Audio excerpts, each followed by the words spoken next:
Hey, hockey fans, T-Boz is 13-3 here with top shelf guest, Richfield, Minnesota native, Golden Gopher, U.S. Olympian, NHL veteran, and current Minnesota Wild assistant coach, Darby Hendrickson. This episode is sponsored by Riverside Bike and Skate, Chippewa Valley Orthopedics and Sports Medicine, Dooley's Pub, Computer Recovery Associates, Eau Claire Ford, and Williams Diamond Center. Mogi. Well, we'd like to welcome Darby Hendrickson to the podcast today. He's still working. He's taking a little break at the Tria Rink right now to spend some time with us. JC and I are housed in my basement right now. A beautiful sunshiny day. Too bad it's only 16 degrees out there, though. But anyways, Darby, thanks so much for joining us. Appreciate it. Thanks for having me on. Pleasure to be on. You guys got a great podcast, and I know you've had a lot of famous people, so I'm humbly fortunate that you'd ask myself. So, yeah, looking forward to it. All right, cool. Don't sell yourself short, but Mogi and I, we want to clear the air about something real quick, and we want to know if it's really true that during a fundraising hockey game, you got taken out by a blind hockey player. That may have happened, yeah. Yeah, that may have happened. He was actually a Richfield native. It was fun. It was more fun than anything. We had a group of alumni players. My brother, obviously, who is director of the foundation. We have Hendrickson Foundation. That's one of the sectors that's supported is blind. So we were playing the national team, and it was more of a mock fun thing. But they were. I will say we had some fun with it, but they were incredibly talented. And the forwards, they all have different degrees of challenges they've had with their eyesight. The forwards have probably the best, vision of them all, but limited. The defenseman, it would be even less. And then the goaltender we played against was completely blind. So it was incredible with the puck and the noise. It's almost like a bell, and how good these athletes were. And the goalie, I do recall the goalie made a glove save, like a top shelf glove save, which, it was unbelievable, and all based off sound. He was able to pick up the puck off sound, and we were in awe. So it was a tremendous group. It was an unbelievable night to meet all of them after as well. So rumor has it he claimed he didn't see you. Yeah. Well, you know what? I said, that was it bad.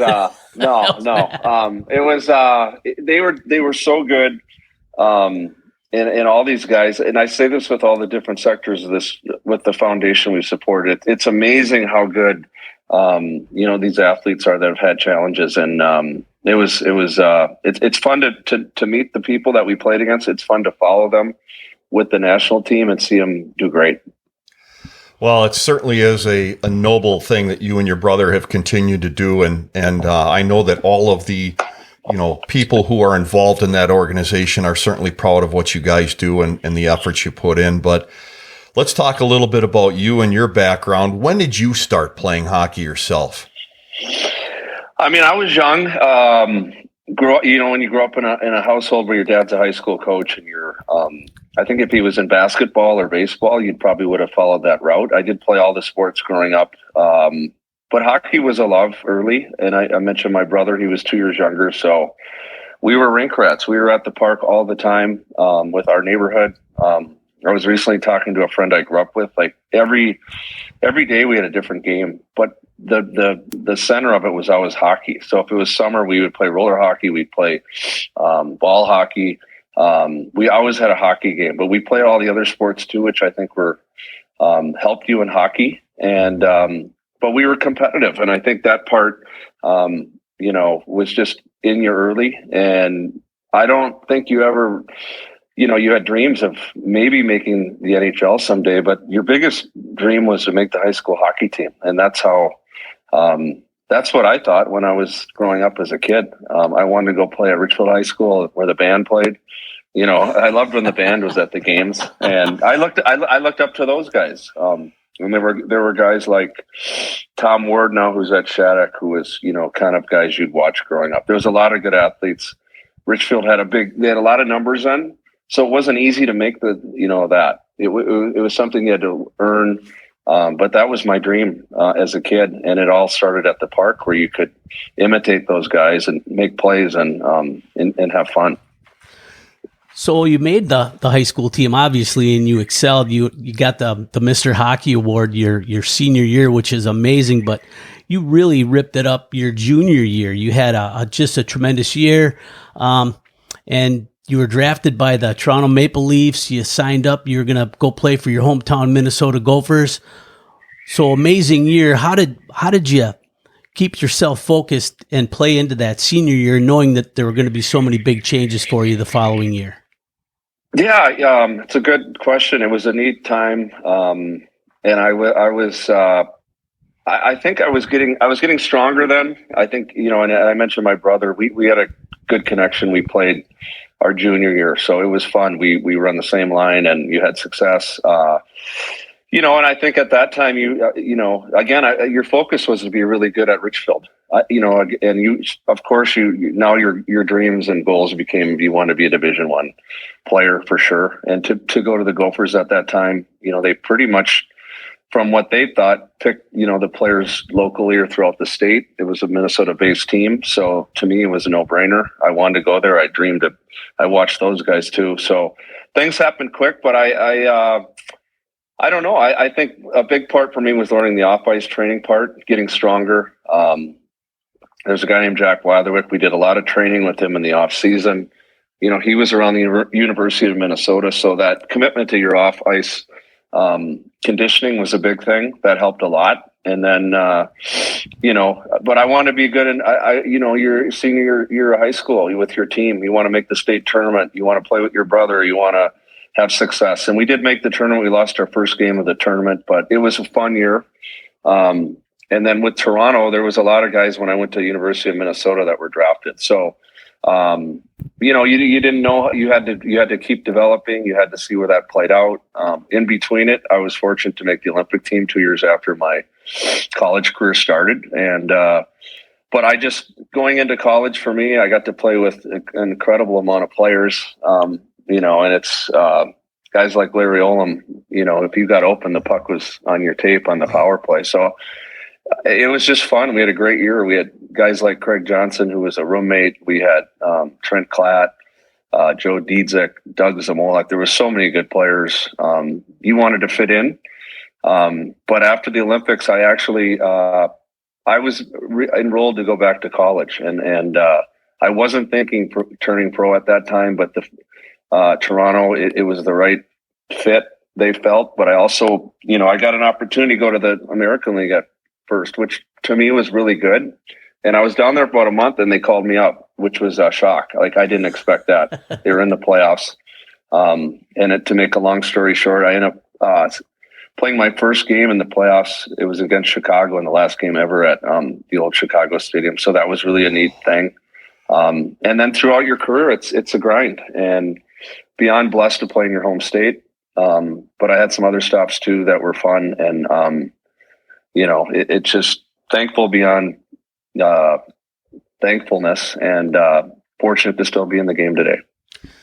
I want to segue for a moment. You talked about a former guest of ours, Jack Blatherwick, who obviously has had an impact on numerous current and former NHL players.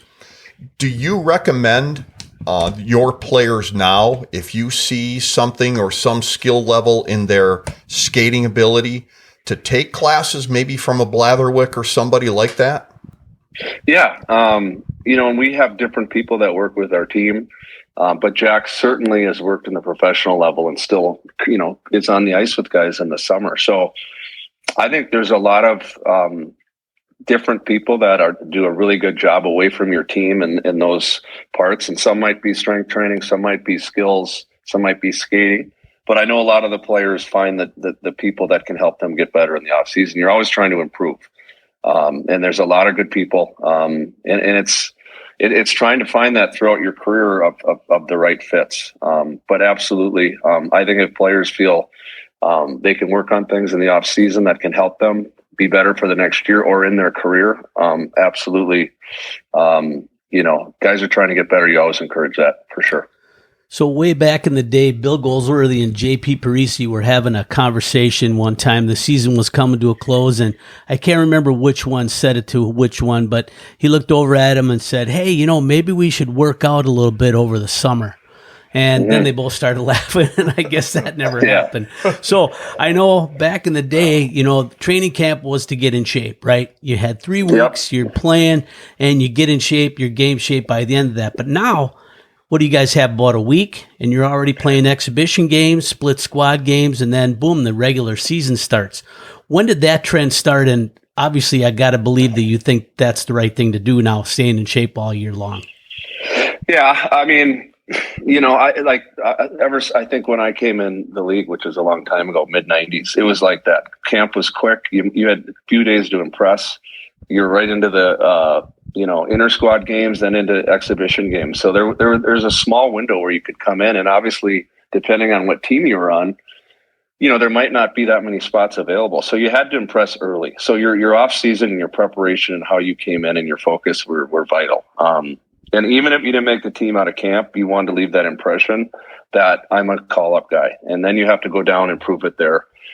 So it's definitely an off-season, time where you can make gains. And as you get older, you're not going to probably be as strong as you might get the gains when you're younger. But it's a huge thing, and how you approach it. The other part,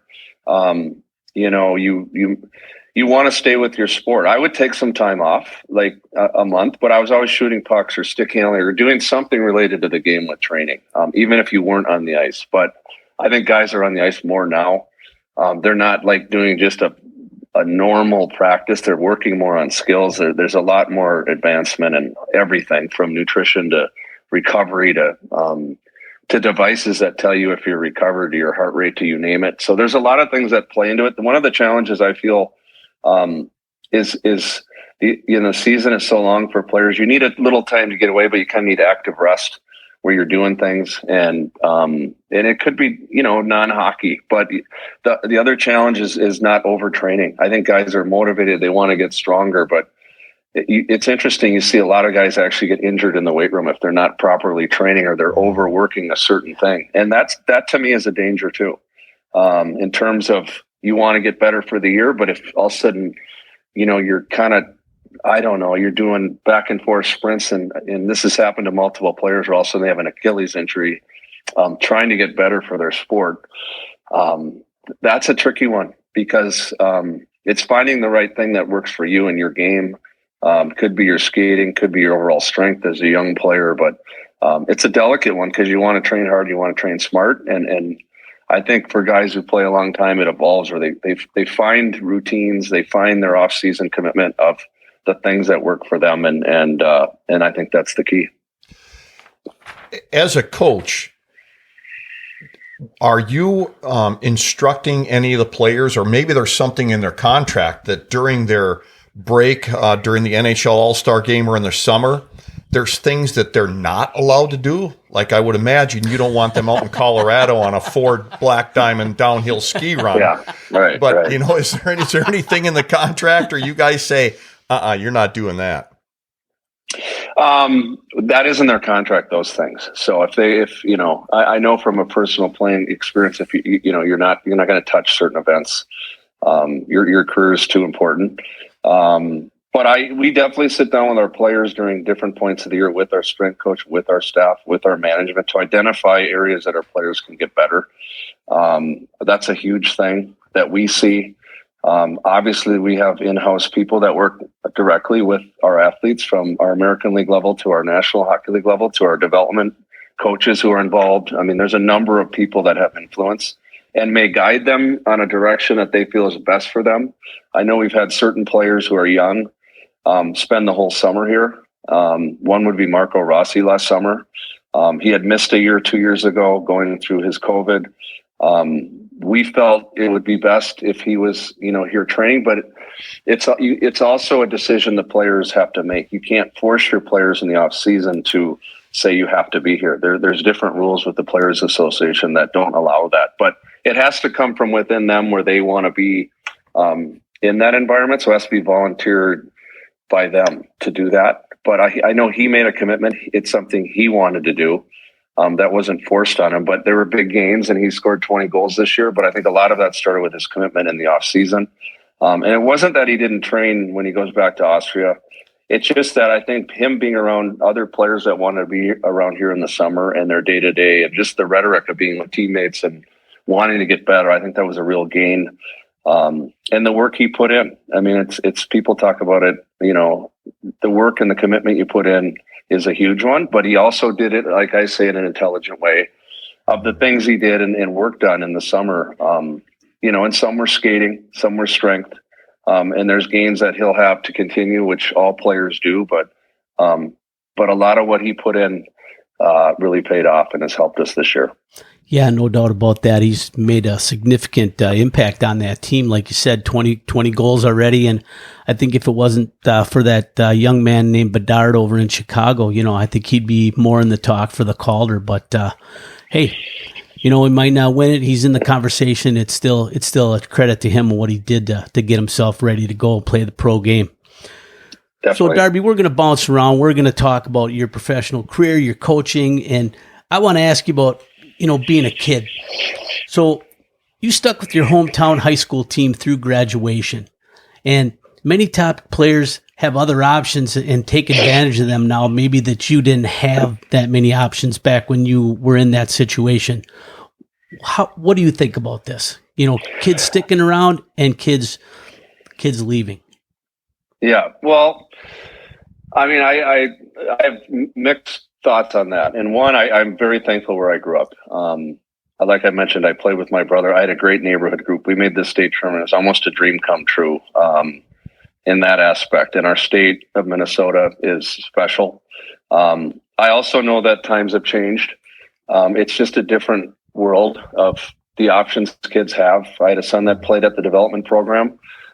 So he missed time with his buddies playing high school. I have a son at Shattuck right now. So there's different decisions that people make along the way. And I've always believed this in talking to parents, you do what you believe is best for your son. In terms of that, I do know there's a special thing with your buddies you grew up with, and I experienced that. But like I said, it's the landscape has changed, and they're hard decisions because sometimes decisions are made for kids, and the kids get caught in between. And I don't know. Like with my kids, I want them all to be successful. I had one son drafted last summer, special. But my most important thing with our kids is I want them to be good people. I want them to certainly be good at hockey. That's you're proud of them. But I want it to be from within them. I want them to work hard and be good people. That's what I hope for. If they have dreams that they want to accomplish, you're going to be there in every aspect. I will give advice from what I've learned. But I also know it has to be within them. But to kind of finish the main question, I think that it's changed. But I still think you can grow up in our state and go to have incredible opportunity and incredible experiences where you're at. But in saying that, I think it's each individual's choice on that. Mogi and I are believers in the old school of the rink rat kids who were on the outdoor rinks, and you learned a lot by playing against the older kids because either you got in there and played with a little grit or you were thrown over the boards, one or the other. But we understand that as you and your brother were growing up, you guys couldn't get enough ice time, so you flooded your driveway in the winter. Any truth to that? And if so, how did your parents feel about that? We didn't care what they thought. No, I'm kidding.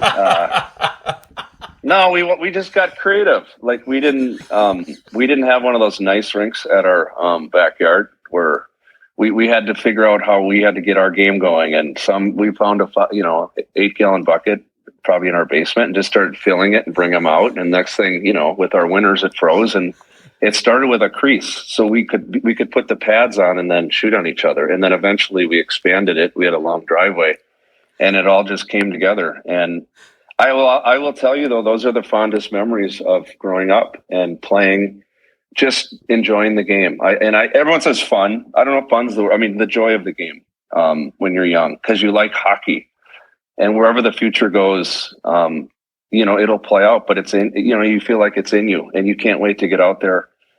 We did have a park at the end of our street, like a block away. For me, to play with the older kids was a big thing. And I would say when I was younger, me and my brother, we had our driveway set up, but we would go to the park and there was older kids. And they wouldn't always let us play. And there was one guy on our block who said, you know what, I'm going to make sure you guys play. And he's still a friend. And I've always thanked him. I actually gave him my when I got drafted by Toronto, I gave him my jersey that they gave you. Oh. And I said that was for you, for when you let me and my brother play with the older players. I'll never forget it. And he appreciates that. But that was a big thing. But when you got in playing with the older guys, it gave you confidence because you're like, I can play with these guys. And they might, they just didn't. They wanted their own group, but he let us in, and those to me were little moments growing up that gave you a boost. And years later, if you were successful or fortunately made the National Hockey League, you don't forget those times when people were good to you. So when you guys went to the state tournament, you played at the St. Paul Civic Center. I used to love that building. It was so fun to watch games there. And the clear plexiglass boards. Now, I've never seen it before, and I haven't seen it since. Mm-hmm. Why haven't we seen more of that? You can see the whole play then. It was a mystic thing. I agree with you. Even on TV, it was like when we were kids in school, some of our teachers would wheel the game in, and you just wanted to go there or play in it.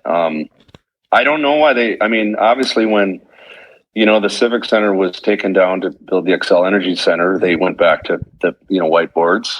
The Target Center had hosted the state tournament for a while. I think just to turn them over, that didn't work, or it doesn't, they don't do that. But I still think you see all these incredible rinks every year that are highlighted on the coolest rink across. Like if someone put clear boards in their backyard, I haven't seen it. It'd be pretty awesome. But yeah, it's something. When the Civic Center went down, so did the clear boards. But I've always thought that was one of the neatest things. And I think it goes back to when the St. Paul Fighting Saints played there. They had a different look, and but it was special. And that era and that time was not only fun to play in, but watch other people in the state tournament with those clear boards. Very memorable for sure. Going to give a quick shout out to some of our sponsors. With a large selection of new and used vehicles available, Eau Claire Ford. We buy nice used vehicles any day of the week except Sundays. Eau Claire Ford is here for all your parts and service needs for your vehicle. Ask us about our pickup and delivery options as well as Saturday service appointments.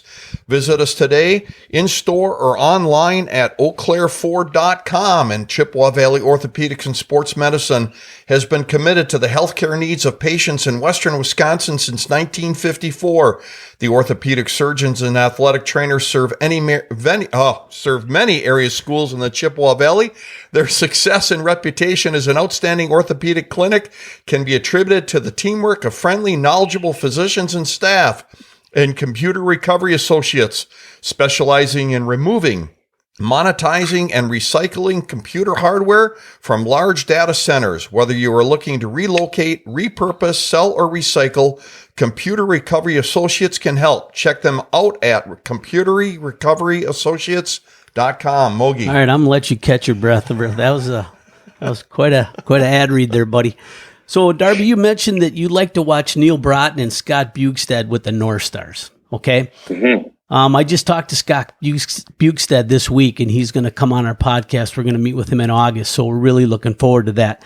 Since they were both Gophers, did you hope to follow their paths to the NHL through the University of Minnesota? Definitely. And I mentioned just growing up that you watched your high school team, but you definitely watched every game on TV you could. And if your dad or a friend's dad took you down to the old Williams Arena that became Mariucci Arena, it just had a whole feel. And those type of players, you saw a little bit in college. I was a little young, but with the North Stars for sure. I think Neil had 106 points when I was a Bantam hockey player. Scott Bugstad had over 40 goals one year. And both were local guys. So as much as you respected Dino Cicerelli and all the players, they were all, you love the North Stars. But Neil was the guy that you wanted to emulate. Just how smooth he was. He was smart. You wanted to be that guy.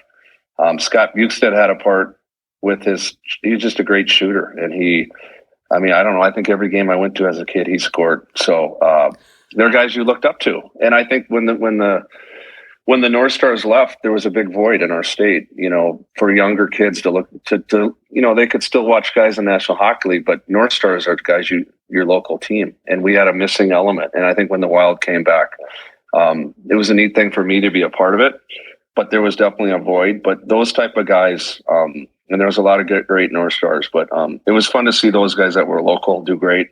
And it just was a special time. And it didn't mean you're going to play in the National Hockey League or you're even going to get there, but you enjoyed those guys' abilities and you wanted to be like them someday. Tell us what the draft was like back in your day, as far as, we've talked to guys that were at home, didn't even realize that they were drafted. And then, guys like you that did know. And what was that process like for you at that time?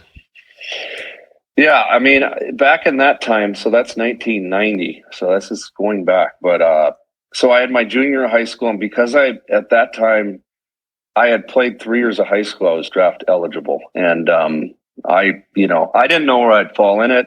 Maybe a mid-round type of pick. I didn't know. I interviewed with a number of different scouts, so there was a possibility you get picked. I thought I would, but I just didn't know where. I thought I'd maybe be a 6th round pick, and I think in that time they had 12 rounds. So somewhere in the middle, which would, if that happened, great. I ended up getting picked by Toronto in the 4th round. So I didn't go to the draft. The 1st round, it was in Vancouver, and I watched the 1st round on TV with another guy that I knew who ended up getting drafted in the 2nd round. And then the rounds 2 through 12, or however it went, they were just, it goes quicker on that day. And I was at a high school graduation party of a teammate. I was with my girlfriend at the time, who's now my wife.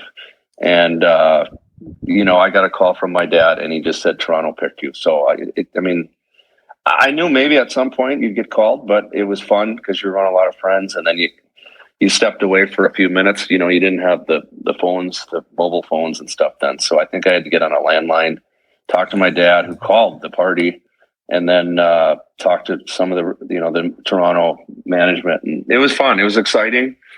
You still in your mind knew that it was probably years out. You had a goal to play another year of high school and then go to Minnesota. I had a dream to play in the Olympic team, which I mentioned. So I was fortunate those things happened. So it's really was about 4+ years later where you eventually got to the American League team. But Toronto was a neat place because they weren't like elite when I was drafted, but by the time I got in, they were having a run in playoffs. That's when Doug Gilmour was there. The team was really good. Pat Burns was coaching. Cliff Fletcher was the GM. So to go to Toronto in the mid-90s was really a special thing. It was also a challenge because they had Hall of Famers up and down the lineup, from Wendell Clark to Mike Gartner to Dave Andrechuk so it wasn't an easy one to all of a sudden come in. You had to earn, and almost, as much as you wanted to score or you did in college, you had to play a different role. So that's kind of how it evolved. But I love Toronto. I love playing in a city that had love of hockey, like a Minnesota. It was a mecca of hockey, and it was a really good experience for sure. So back when you were in high school still, there were 2 D1 hockey programs in the state of Minnesota. It was the Gophers and it was UMD. Mm-hmm. Now, many kids grew up wanting to be a Gopher. I mean, that was our dream. I know all the buddies that I played hockey with, we're in the Twin Cities and we wanted to all be Gophers. Has that goal changed now for kids with the addition of St. Cloud, Bemidji, Mankato, and St. Thomas to the list of D1 teams in the state? Yeah, I think there's I think with the different, now the Big Ten, there's a lot of changes in the different conferences. I think there's a lot of kids who still want to be a Gopher. I will be honest with you. I definitely want to be a Gopher. I still talk to Mike Surdich, who coached at Duluth. I still have buddies from Duluth, and I had a lake place up there for 20 years, and they always said you'd be a great Bulldog.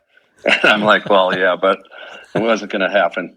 But I that would have been fun too. I think there's different opportunities for different kids, which is so great in our state. Minnesota is going to take certain kids. Obviously, it's not all Minnesota kids anymore. I think in my era, it was all Minnesota. When Doug Woog was there, it was, that's how it went. And but there's so many good schools. There's so many different opportunities for kids, not only to play hockey, but obviously get a great degree. Many guys who have been at these different universities have gone on to have great pro careers too. So there's not one, this is the right thing. Minnesota's a bigger school. Some guys have loved going to, Duluth. It's been a great experience where they've won national championships. But I think it's what makes our state so unique is that all the opportunities that are there that have evolved, and there's great stories on so many different guys who've gone to different places and done really well. We touched on, or at least you touched on, playing for the Olympics, and that was a goal of yours. What was that like, getting picked for that team and representing the country you were born in? I would put it maybe at the top of all my experiences. Just the like being in the Olympic Village and being around other athletes, and you're 21. You've played college. You're fortunate. You're with a top group of amateur. We were amateur, obviously not pro then. I remember the opening ceremonies, and it just sort of takes you back, just because it's a bigger thing than even the game. With the whole spirit of the Olympics. We did not have a great Olympics. I believe we finished 8th, and there was a number of guys that played pro hockey out of that team. So it didn't, we had way higher expectations, but the experience, the people, even outside of hockey, just the whole thing to me was really a highlight. I've always told people that just being around the Olympics was incredible. It definitely was helped you kind of, I think being in a more of a global type of atmosphere helped you later on for different experiences you'd be in. But it was Lillehammer, Norway. It was 1994. It just was a special experience when you're that age to be around all athletes in the whole Olympic spirit. Awesome. Yeah, it's just I'm in awe that you said it was one of the best experiences. I mean, with your hockey background and what you've accomplished, not only as a player but as a coach, to put that as one of the top on your list, that's exciting to hear. Well, I'm looking at him as like the hockey quadfecta, for lack of a better term. He plays for his hometown school, goes to the state tournament, plays for the Gophers, plays for the Olympics, and then he got to play with the Minnesota Wild. So for a Minnesota kid, I mean, that's got to be the quadfecta. I mean, what else would you really have wanted to do in your career other than those 4 things? Well, yeah. Are you guys still talking? No, no, go ahead. No, beyond blessed. And I don't know. There's so many great people you've been around that help you. But I also know that, I was in Vancouver when I got picked in expansion by the Wild, and I'll be honest with you, Vancouver re-signed me. I was comfortable there. They were on a rebuild. I felt good about there, and I was a little resilient. I didn't know how it would be here, and I love where I'm from. I'm so thankful to be with the Minnesota Wild, but I didn't know at the time expansion if that's the route you wanted to be in, that you'd lose a lot of games. Just everything. And I was comfortable just being in your own world out there, and, but love where you're from. And obviously you get picked and you're around a whole exciting time that totally changes your perspective once you get here. They hired Jacques Lemaire, Doug Riseborough. A lot of us came from different, like I mentioned, Vancouver, different places. There was no guarantee of how it would go. By year 3, we were in the conference finals. So there was so many experiences with that were incredible, including, I won't forget our first exhibition game. We played Anaheim, and we came out to warm-ups to a sold-out standing ovation. And I was with Jeff Nielsen, another Minnesotan who I played with in college, and all the guys looked at us and were like, what is this? Like, this is, and we're like, it's Minnesota. And so you scored the first. Yeah. Oh, go ahead. Sorry. But no, those were great memories. So I'm so thankful that could be around those times. It was incredible. So you scored the first ever goal for the Minnesota Wild at the XL Energy Center. So where's that puck right now? I don't know. I don't know. I remember we tied the game. I remember how exciting the game was. Personally, from being from Minnesota, obviously it's an important game that we play Philadelphia. We want to compete. but there was a lot of things going on before the game. I kind of peeked my head out there. I mean, they had guys like John Mayasich. They had a number of former pros, Neil Broughton, people that had a huge influence in Minnesota. That there's a lot of meaning for me just growing up here. And then you have a game, and I wouldn't say you're representing Minnesota when you play. You're representing your team, but to have that part that you're from Minnesota is incredibly important. And you want to do well. And if a goal happens, it happens. You're not thinking about that. You're not thinking about that at all. You're thinking about, I'll be honest with you, you're thinking about staying in the lineup for Jacques Lemaire, because at that time, some of us were in and some of us were out, and you had to prove that you could be in. And so that was your thinking. I'm going to compete. But with the other parts happening in Minnesota, the excitement, Bob Nagley, I always believe Bob Nagley, he was the right guy at the right time to come in and bring hockey back with the group. All the people he brought together to make it happen. And I don't know. I remember talking to him throughout the year, and he's like, it's hard to believe hockey came back. But the excitement of people at the games, there's still an incredible excitement at our rinks now. And it's in St. Paul, which I think is very special. People love to come to St. Paul. I just, there's something unique about coming to St. Paul. And I know from playing with players over the years, the Wild have always been competitive, and it's a hard place to come and earn a win. And I think that's something, being a part of this for years, that you want to be a part of and create that culture. We certainly had years where we haven't got to rounds in the playoffs we wanted to. I know in the early years, like I mentioned, we made the conference finals. It's hard. But it's something you still strive to get to the top at some point. And, you give everything you have inside of you to do that. And, you know what, I'm been blessed in the goal. A guy made an unbelievable play. He was a Russian player named Maxim Suchinsky. And to be totally honest with you, I was on the back door, and if I went and put that in, my brother probably would have given me a left hook after the game. So it was a great play by him. And it was fun. And you don't even think, when they come and ask you about that, I don't know. I never even thought about that's the first. I don't know. I didn't think like that. And it was fun that you scored a goal, because that meant you probably had a good chance to be in the lineup the next day.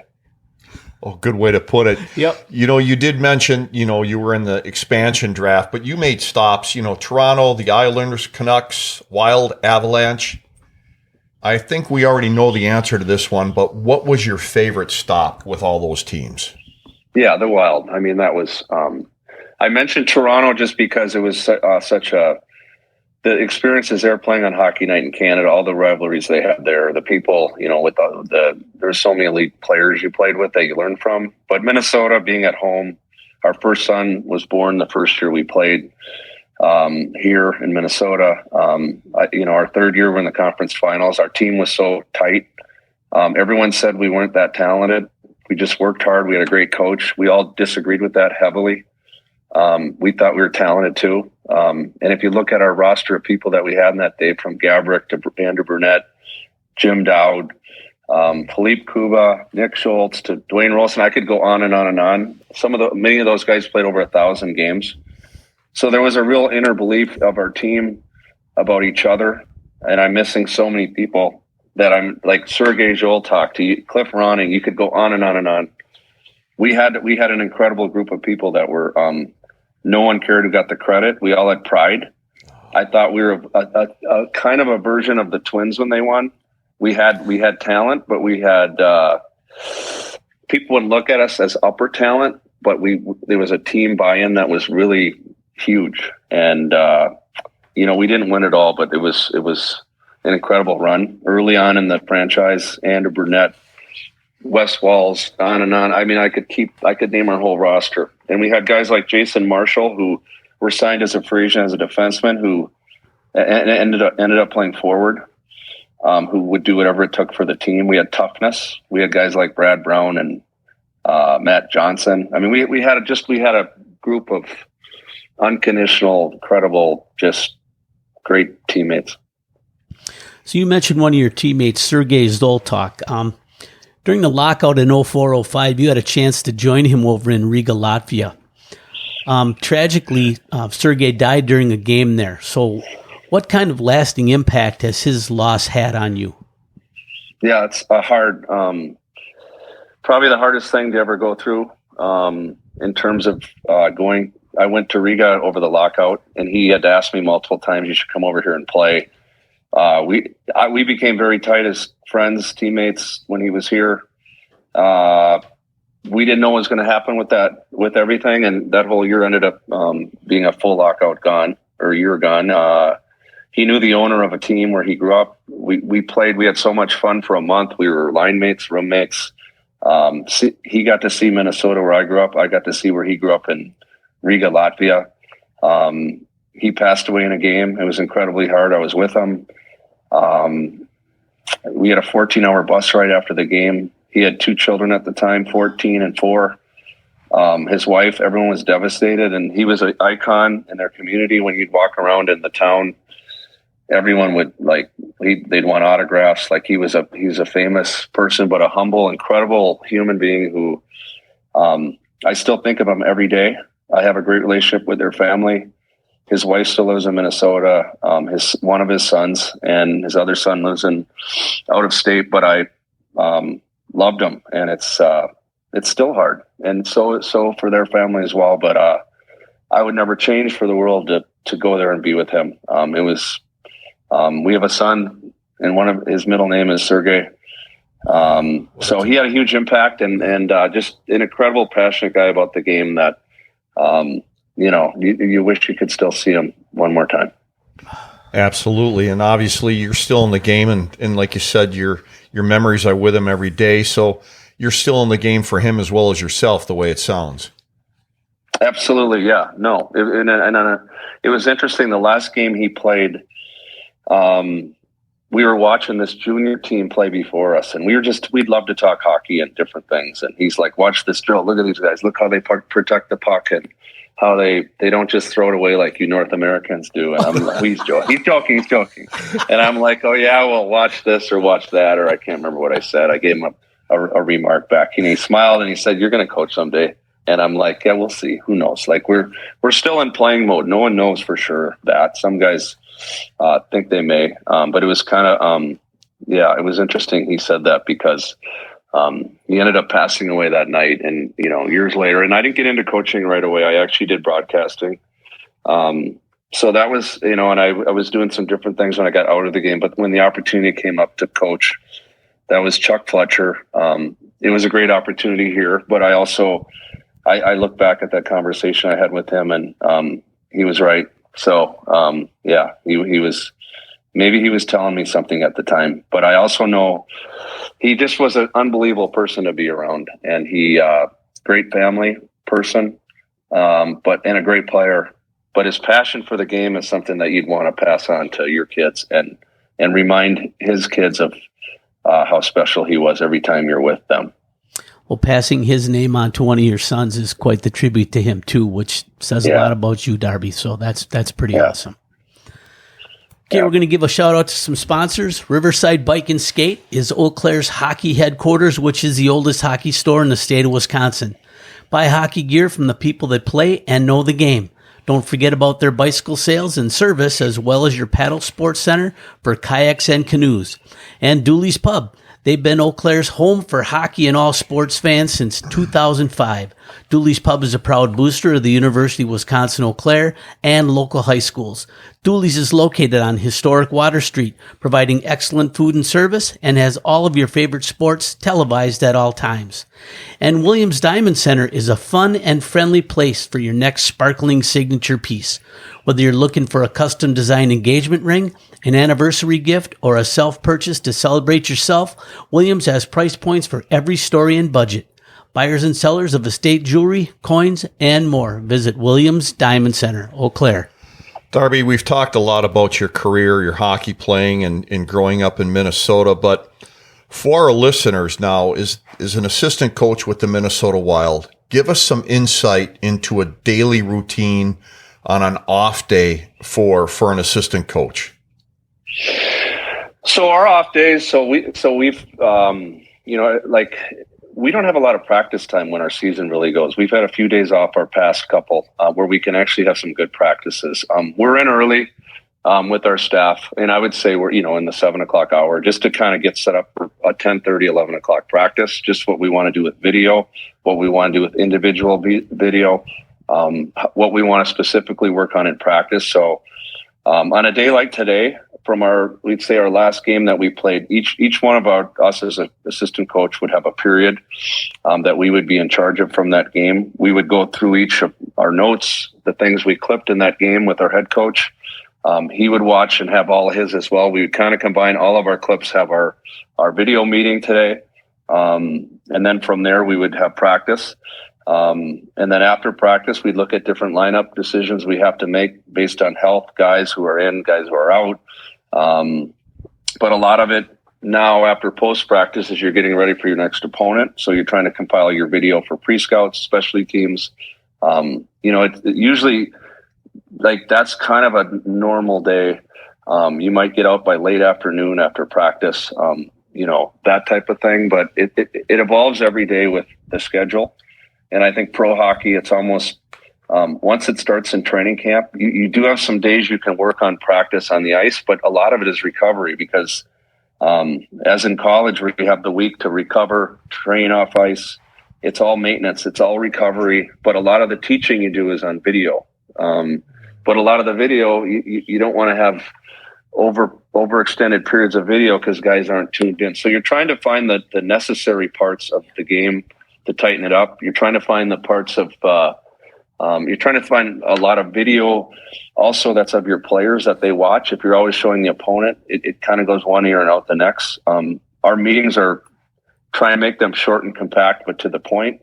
And they're spread throughout our game days to our practice days. But there's a lot of different things on different days you're focused on different parts, meaning sometimes it's, as an assistant coach, you're spending more time with individual players and their game. Could be good, could be reinforced habits or areas of improvement. And then on the flip side with your staff, there's a lot of just your team play, where we're doing well, where we're not doing well, how do we improve it? But it's a constant part of finding solutions to things that are going on with your team to make your team better. And I think that's the challenge you have every day. Some days are more let's go the same way. Let's reinforce this. There's other days where, the head coach might shake the tree a little bit, change his lineups. A player might be out. So it's a day-to-day thing of how it goes. And it's a lot of fun, but it's a grind. And it's, I think that you have to enjoy the grind if you want to be in this profession, but it's, with the travel, with the practice, like with the day-to-day, there's a lot of things you're trying to accomplish with your team, but you're also trying to simplify it and find solutions as much as you can to help your team. So, Darby, the Wild made a coaching change this fall, moving on from Dean Evison and going with John Hines.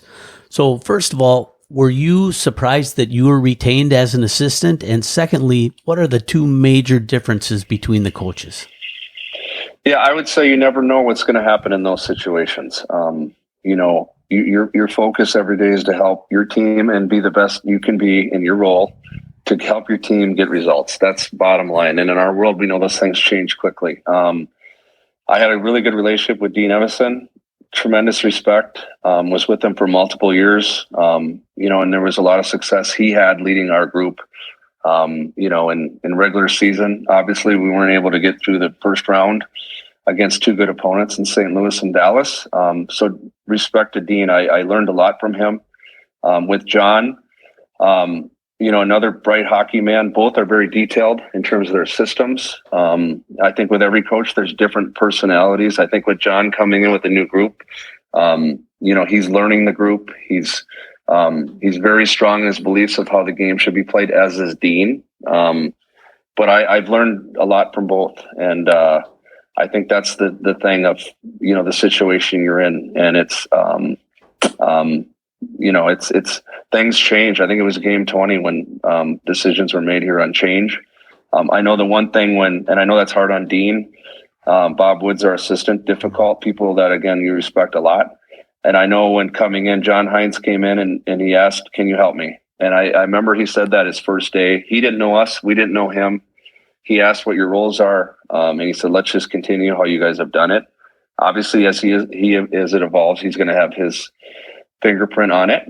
But you learn from everyone. And I think that's the part of the game that from everyone, they have a different look at the game, and it sort of combines how you see it and but you learn from everyone. And it's that's it. That's the experience you go through in this world. And to John Heinz's point, can you help me? Yes, you can do your best to help not only him, but our team. And you do your best to try and do that every day.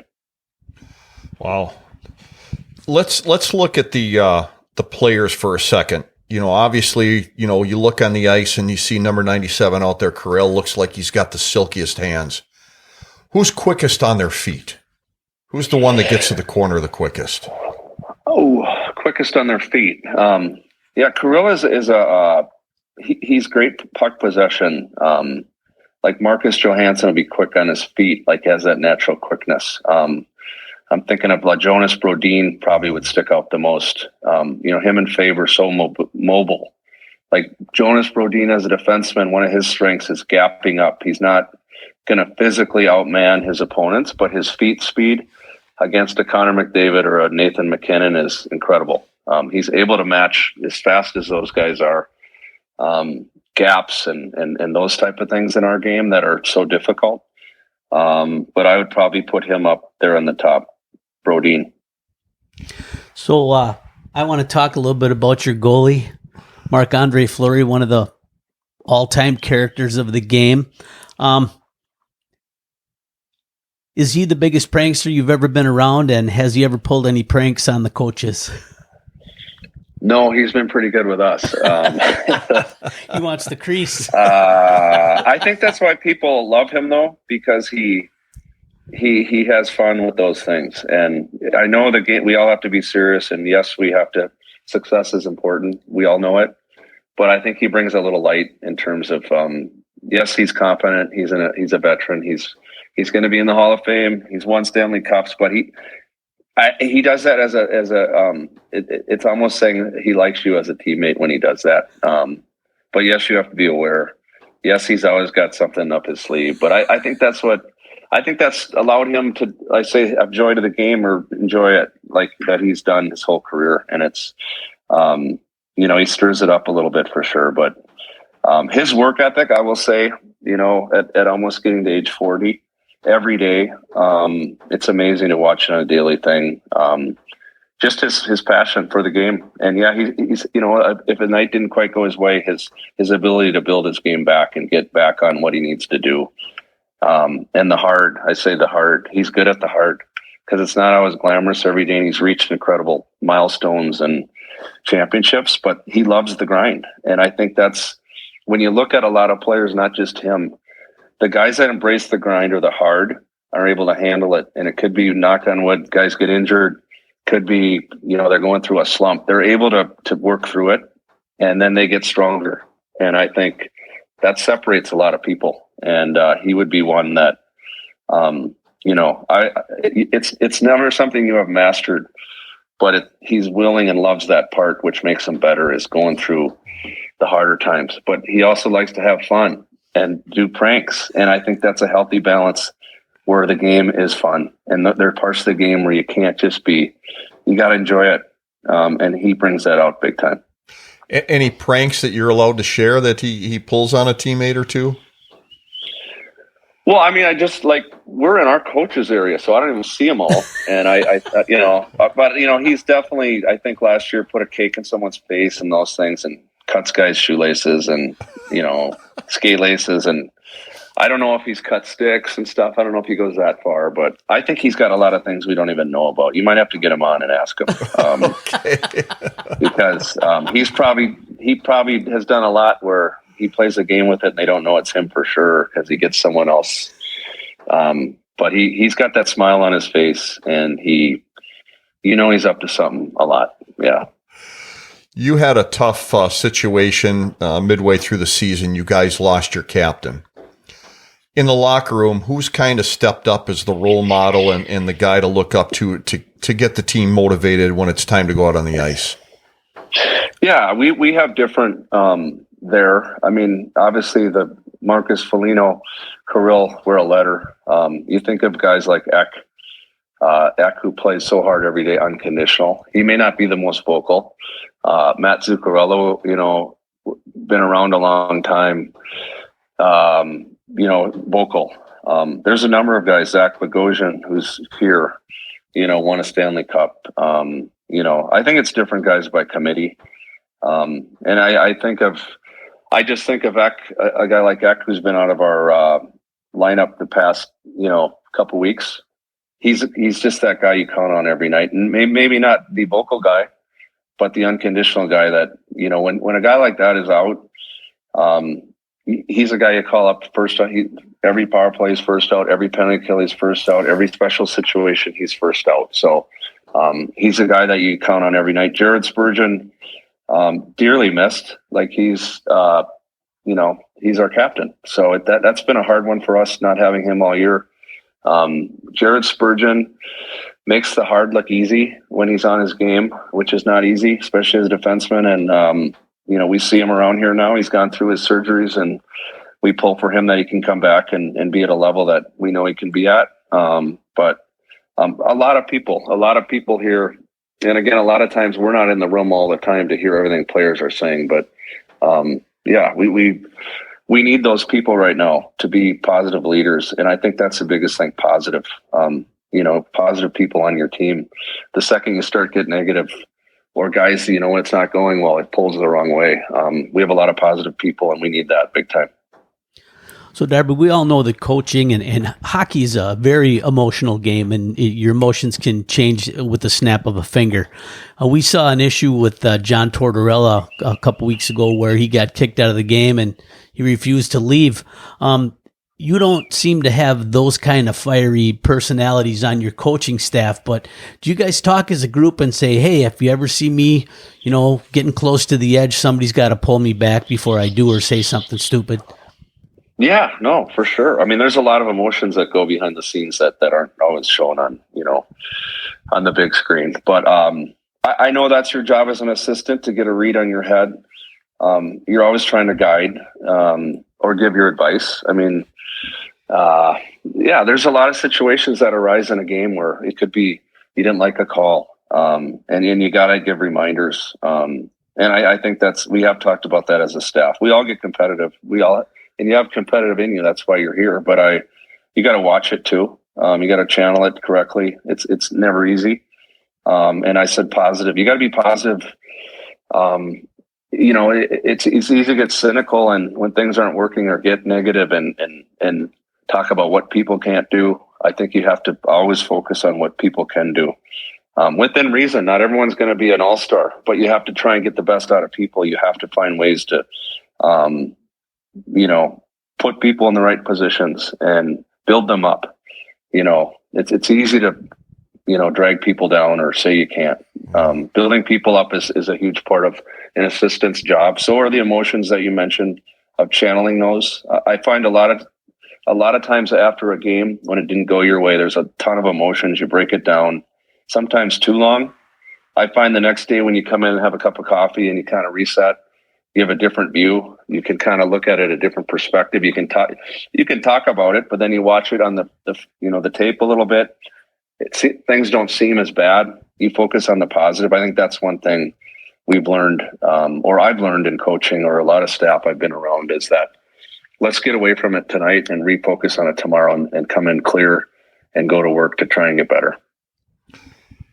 You touched on, the coaches get together, try and figure out who's going to be in the roster, who's getting called up, who's being sent down. Who makes that final decision on who's going to be the healthy scratch for the game, and how difficult is it to give that news to a player? Yeah, those are hard. I mean, I know being in those spots when you're not in, it's tough. Those are just ongoing discussions that happen all the time, based on our health, based on how a player is going. They're never easy.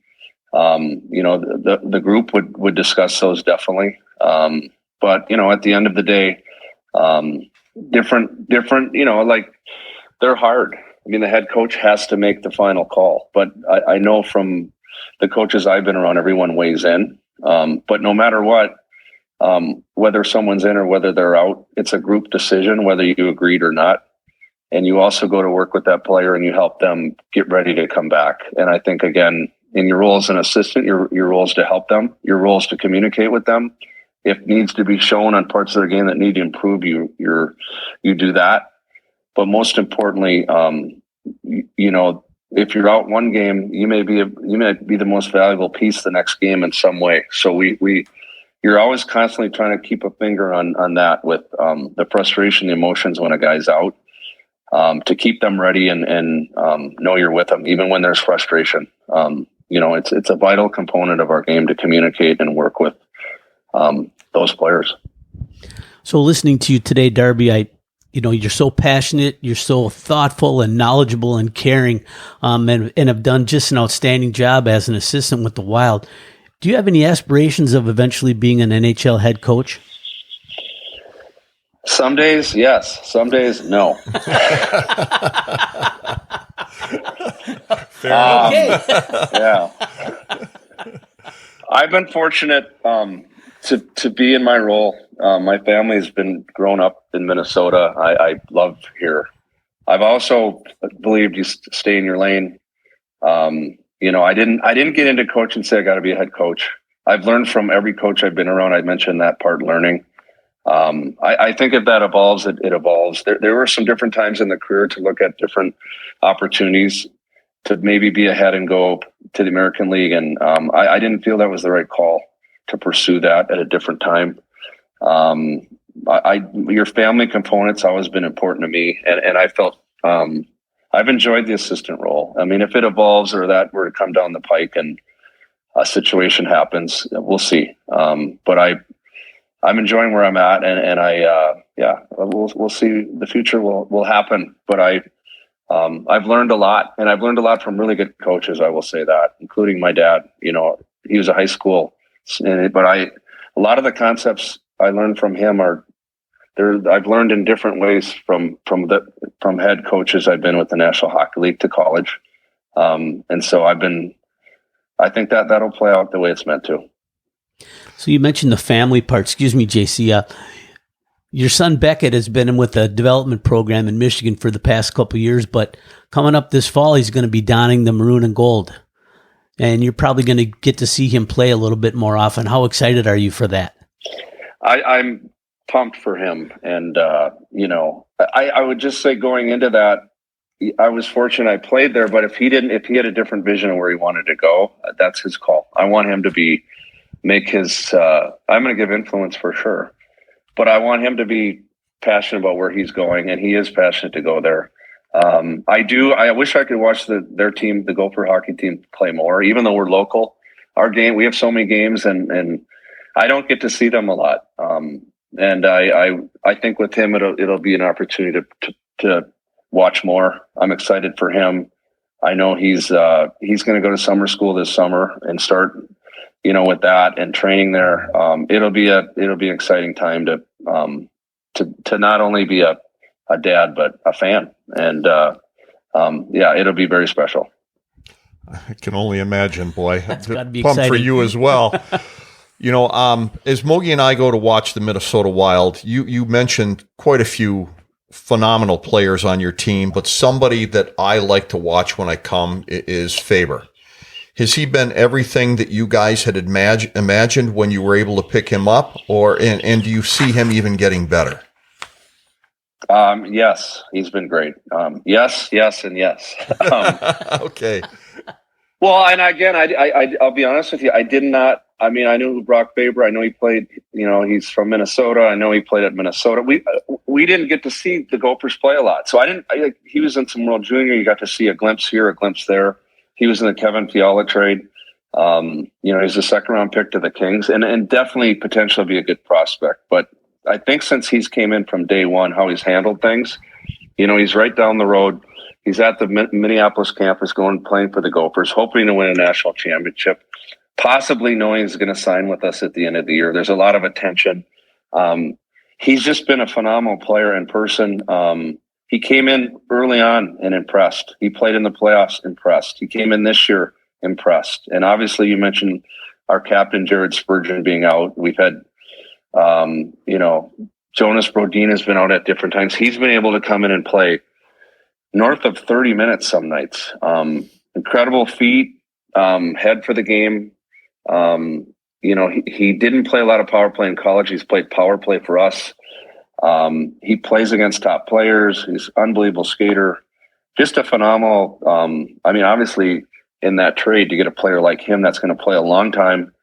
There's always room for, he's going to learn experiences in this game every day that'll just make him better, but just can't say enough about him. He's an awesome kid. He has a sister that's in special hockey, actually, her name is Paige. She plays in a number of events that the Hendrickson Foundation helps support. And it's pretty cool to watch him interact with his sister, have success in her hockey too. And that's another neat thing to watch Brock Faber, just where he has perspective and how proud he is of his sister. I know that your time is valuable, and we're going to have to cut this out pretty soon, but I know Mogi's got one question, but I still have one more for you, and it's an important one. As we're looking at you and you smile, are all the chiclets still the same, or did they get replaced? Good question. I wanted my teeth knocked out early in my career. I didn't wear a mouth guard because my teeth were a little crooked. We couldn't afford braces growing up in Richfield. And they never got chipped or anything. And even in practice, and then I got a few concussions, and then I started to wear a mouth guard. But I jumped in a pool after I was done playing to get like kids' toys out and chipped my bottom two teeth and came up bloody. And I'm like, it wasn't supposed to happen like this. So I fortunately did get them all knocked out because I know what a pain that is for every player who did. I got them. They chipped the bottom when I was done. So they're capped. They're capped now. Yeah. Okay. All right. Got a beautiful smile, buddy. So my question for you is the NCAA hockey tournament starting this week. Who's your favorite? Knowing the Gophers are in there, who's your favorite? Well, I just want to see it evolve. I mean, I that's what's fun about it. I mean, obviously I'm going to pull for Minnesota.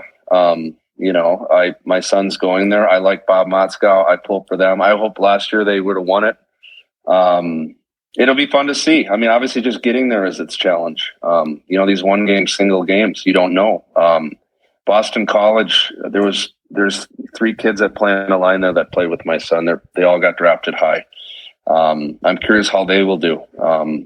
It'll be fun to watch. I don't really have a front runner. I enjoy that time of year because I remember when I played, and we lost both of my years of college to both teams that won it. One was Lake Superior State and one was Maine, and we lost to get into the Frozen Four. So I never got a chance to play in it, but I know that with St. Paul hosting it here, it's awesome. It's in Minnesota in a few weeks down the line. And I still think college is so much fun to watch. I miss the old WCHA with the rivalries. I really do. Yes. But there's a lot of good players, and it's going to be fun to just I will definitely pay attention and kind of see who's going where, and it'll be fun. Darby, this has been a blast. I'm hoping at some point we can do a postseason interview with you, but we truly appreciate the time you've given us. Thank you. Pleasure to be on. And you guys got a great podcast. And yes, it'd be fun to connect again. Absolutely. Appreciate it. Sounds great. Thanks, Darby. Ladies and gentlemen, please don't forget to give us a review. It helps Mogi and I stay in the game. Mog? Hey, a huge thank you to our special guest, Darby Hendrickson, as well as you, our faithful listeners. Please remember to visit our sponsors, Riverside Bike and Skate, Chippewa Valley Orthopedics and Sports Medicine, Dooley's Pub, Computer Recovery Associates, Eau Claire Ford, and Williams Diamond Center. And please follow us on your favorite social media platforms. And remember, folks, until next time, keep your head on a swivel and stay on your inside edges. I want to go to Dooley's. I want to go to Dooley's Pub too. Okay, yeah. That place sounds fun. I want to go. It's your sponsor too. Yeah.